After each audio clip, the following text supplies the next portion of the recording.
Hello, Will from the Brewers Table here. This is day 3 of the Wild IPA launch, and I've come to an unusual location for beer and food, given it's a wine shop. But I've come to Blossom Street Social in Ancoats.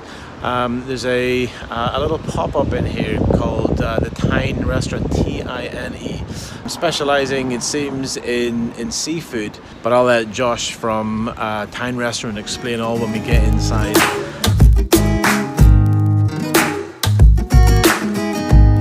So this is a piece of wild sea bass which has been caught off the southwest coast of England. So we work with a company called Pesky Fish, and they work really closely with the fishermen. So this piece of fish here was caught off the coast of Devon by a man called Dean on the Clarissa boat. So basically he's caught this fish, and as soon as this has been caught onto the vessel, he has performed a Japanese technique called ikijimi, and this basically means he's instantly killed the fish, relieving it of stress and the process of rigor mortis. So that essentially has kept this piece of fish, or this meat, sorry, insanely pure and void of any chemicals released from the stress of the brain of the fish. Okay, so this is the ikijimi sea bass. Yeah, so the flavour compounds of the sea bass will be a slight bit of umami, a very clean sea flavour. Balance that with a spruce oil, which will add citrus flavours. And then inside the fish, there's a little salad of hazelnuts and elderberry capers.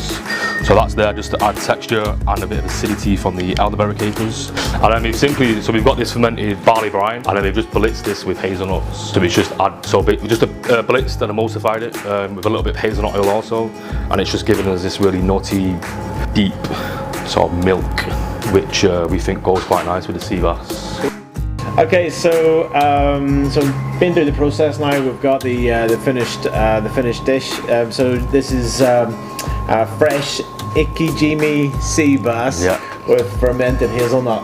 And again, for the lunch of Wild IPA, we'll be pairing it with the Wild IPA.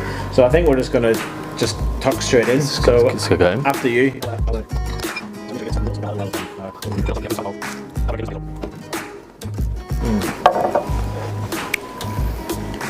Oh, that's nice.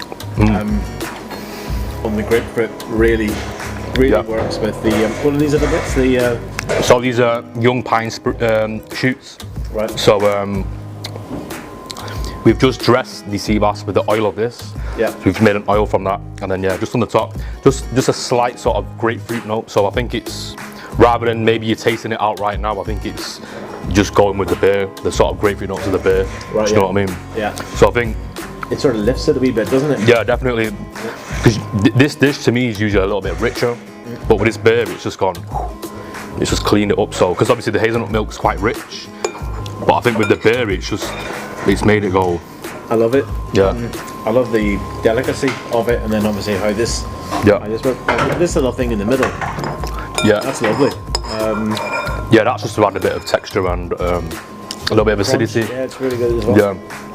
But to be fair, you probably don't even need it when you've got, because this is just, to me, yeah, I think it works perfect. That's fantastic. Yeah, honestly, it's actually blown my mind a bit, because it was just like, because I just tried a few sips of this on its own, and then it's kind of changed the beer a little bit.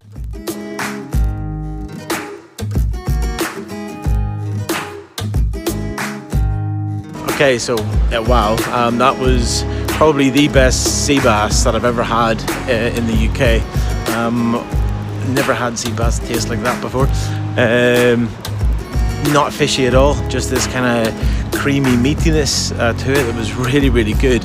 And then the little salad of pine and elderberry caper berries was just fantastic.